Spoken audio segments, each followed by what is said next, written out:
Did you know that Google personalizes many searches by city and Also Asked is the only tool to access live People Also Asked data at city level? Try for free at alsoasked.com. I was going to say that SEO with Fat Joe is as peaceful as this, but then the birds are all having fights.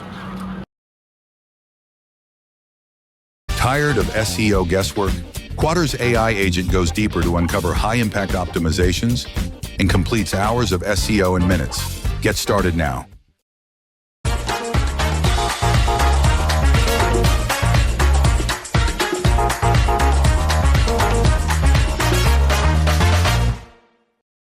Hi everyone, thank you so much for coming.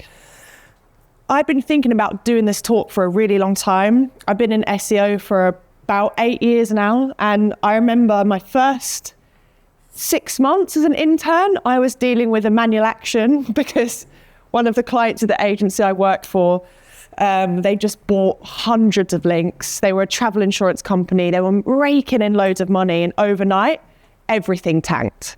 The company went bankrupt. It was an absolute nightmare. And from that moment, I remember thinking, this industry's weird. I don't know if there's another marketing channel or industry that could single-handedly tank a business overnight. And over the last 8 years, I've kind of been thinking about it. So let me tell you a bit about my personal story during that time. 5 years ago, I quit SEO for good. A bit like Aid over here. Obviously, that didn't quite work out because I'm here. I never thought I'd have to hear the phrase link juice ever again. I was so excited. Sadly, as in 2025 on LinkedIn proves I was wrong. Still have to hear that phrase. But let me tell you what happened. Completely different to SEO, I became a personal trainer. Just for a bit of visual effect, this is me with my triathlon medal, in case you didn't see that. But there was a lot of things in personal training that were similar to SEO. Number one, I still had clients who wanted unrealistic results. Needing to lose weight in 5 stone in a month and needing to rank in position number 1 in a month, kind of similar. Second thing, in personal training, which is crazy, you can qualify in 2 weeks. So you can go online, do a course, and basically start training people on their physical health, advise them on their nutrition, which I just find is absolutely unbelievable. In a similar way to in SEO, there's no barrier to entry, right? So hypothetically, the people that tanked that travel insurance company, they could have been in SEO for 3 months, gone online on YouTube. Oh, if I buy loads of links, I'm going to help these guys out. They'll make loads of money. I get a percentage of that. It can go wrong really easily. And 3, there were people who gave the industry a bad name. So people who gave really bad advice when it came to weight loss or nutrition, people who ended up in pain because they were squatting weights that they should never have been squatting. You get the point. And just in case you didn't see it the first time, this is my triathlon medal. Now, at the moment, every time I log into LinkedIn or Twitter, I refuse to call it X, and if I search SEO scam in the SERP, it's like I'm constantly seeing posts of horror stories. You jump in the SERP and you type any other marketing channel with the word scam after it, you're not going to get much. If you do that for SEO, there are blogs, there are Reddit threads, there are LinkedIn posts, people who, it's really sad actually. I recommend having a look just to kind of understand the gravity of it. People whose businesses have gone down the pan because they've spent money in the wrong way. Somebody's reassured them or told them they're doing work that they're not even doing, or they've trusted that person and they've done something horrific. The website's tanked, and I'm sure you can agree it's sad and it shouldn't happen. Because of all of that, we've got a PR problem. And I think as an industry, we have to admit it, and we have to do something about it. It's high time that we did something about it. Even TikTok, you put in SEO scam and there's videos talking 90% of agencies are scammers.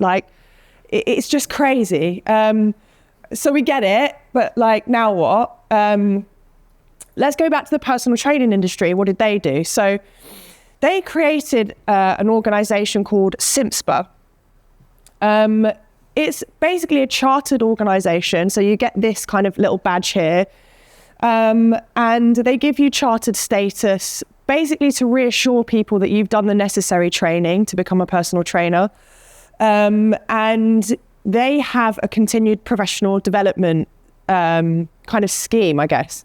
So what that means is that you have to get a certain amount of points, CPD points every year. That means that you have to do a new course of some sort. You have to invest in your professional development. And that's how you stay a member. So you're kind of proving to them that you're continuously learning and growing. And as a result, you get one of these badges and you can put it on your website, your social media, and any client that comes to you knows that you're a member of CIMSPA. So let's talk a little bit about how I feel we can learn from this and apply it to the SEO industry. Number one, it's a registered charity. So when I first put this out on social media, a couple of the comments were just like, you're trying to make money, like you're just going to charge people for this, blah, blah, blah. Number one, I don't even know if I'm going to create this. I want to start the conversation. It might be someone here in this room that does it. I don't know yet. But the more important thing is that CIMSPA is a charity. It's not for profit. So every single penny that they earn from membership gets reinvested back into helping personal trainers, reinvesting back into marketing, paying the staff that now work full time. So this is categorically not going to be a money-making exercise. Number two, they help define professional quality standards. So what I'm careful of is not getting into the whole debate of like black hat, white hat SEO. I know that there's different opinions and I'm not here to kind of police that and say there's a right or wrong way of doing it. There are things in my opinion that you shouldn't do, but you know, I'm not the kind of SEO police here, and that's not what I want to put forward. What they do is they help define professional quality standards. So even things like how to communicate with your clients. So if someone comes to you and they want to lose weight, you know, you're not going to sit there and go, yeah, you know, you have to have like a way of talking to people that doesn't kind of damage their mental health or things like that. So it's all about guidance, how to be a good professional. In SEO, that might be learning how to communicate with clients. It might be learning how to manage expectations when you first take on a client. It might be around how to educate people. You know, a lot of clients that we onboard, they come and they say, I don't know what SEO is. Like some of the smaller and medium-sized companies, I've never done this before, or I don't really know what it is. I'm trusting you to tell me. So a regulatory board can help with those types of soft skills, if you will. They provide resources and support for professionals to achieve the required level. And I think this is amazing. So let's say you're newly getting into SEO. You might go on LinkedIn and you've got one person saying, you should be using AI to make 1,000 posts a month. And like, if you're not doing this, you're going to get left behind. And then on the other hand, you've got the other extreme going like SEO, AI is going to ruin everything. Don't use AI, blah, blah, blah. So if I'm newly entering this industry, how on earth am I supposed to know? Is there ever or has there ever been one place you can go to learn and upskill? We have blogs that are very much news focused, algorithm updates. We have the tools, Ahrefs, etc., who create their own blogs. But all of these parties have some level of vested interest, right? Like think about Ahrefs and SEMrush. They have, again, maybe opinion-based, but your toxic link reports. There's a vested interest in that being, you know, kind of relevant because they have to sell a tool. So is there a way we can provide resources and support for professionals to help them get to the required level, a body that has no vested interest in kind of pushing various learning materials? So how does it work? How does it work at CIMSPA? So members pay an annual, I don't know why there's a little pink thing there. It is £36. It shouldn't be crossed out. Members pay an annual fee of £36, which I think is fairly reasonable, to be honest, for what you get. That was me again as a PT, CIMSPA Trust. What would this look like for the SEO industry? So when I announced this, the amount of messages I got, which is a good thing because it means people are engaged and they know it's needed. But there was a lot of questions, a lot of concerns. So let's start with what it won't be. I think that's an easier way. It won't be a way to police SEO practices. there should not be really a kind of this is right, this is wrong. It's a creative industry at the end of the day. We all have our different approaches. In my opinion, there's no black or white. You can say, oh, you know, link building to the way that we used to do it 10 years ago. If you do it, you're going to get penalized. Some say that links are just ignored now by Google and actually you're just wasting money. Some say that, oh, we do it and it, well, I know multi-billion pound brands that still pay for links en masse and it works. So there's no kind of policing here. It's not a money-making exercise, like I said before. This is literally about helping people, providing resources, professionalizing our industry. And it won't be focused on Google. And I think this is important because ultimately Google is a capitalist entity. It might not be Google in 10 years. It might be another company that doesn't even exist right now that kind of dominates search. It could be a new AI tool was released. It could, you know, people using TikTok and Instagram as search engines now. So SEO for me, like without getting into the definition of a search engine, is about so much more than Google, and that's only you're kind of growing in a sense. So what would it be? It would provide professional resources. So something that CIMSPA did, which was great, is with my membership, they gave me insurance. So we as SEOs and freelancers and businesses, it's really important that we have business insurance. So that's one thing. You can also get discounts on various partners. So if you remember, you might get a percentage off a certain tool or a course. Require continuous professional development. So like I said before, and this is an important thing because at the moment we don't have any SEO accredited courses. If you want to learn SEO, you can go on kind of some of the course sites where you've got individuals making them. You can go on YouTube, but there's no degree, there's no masters. And this body would require some level of continuous professional development via courses, which I'm getting to in a little bit about how we could do that. It would also monitor bad practice. So this is just an idea, it's just a thought. A succession of complaints about an agency or a practitioner would trigger an internal investigation. So what that might look like, and I'm just like pulling numbers out of nowhere here. Let's say you had 5 complaints about the same agency from various different people to your regulatory body. You would have a kind of board of 10 to 15 people. They didn't know who each other were. They're all anonymous. Those people would then, that would trigger the investigation. They would look into it. They would look at the evidence. Okay, are these complaints legit? What is the evidence here? If 4 out of 5 of them submit a complaint and they say, this agency charged us $3,000 a month and they said they were doing this, this and this, but when we've looked back into it, they've actually not done anything.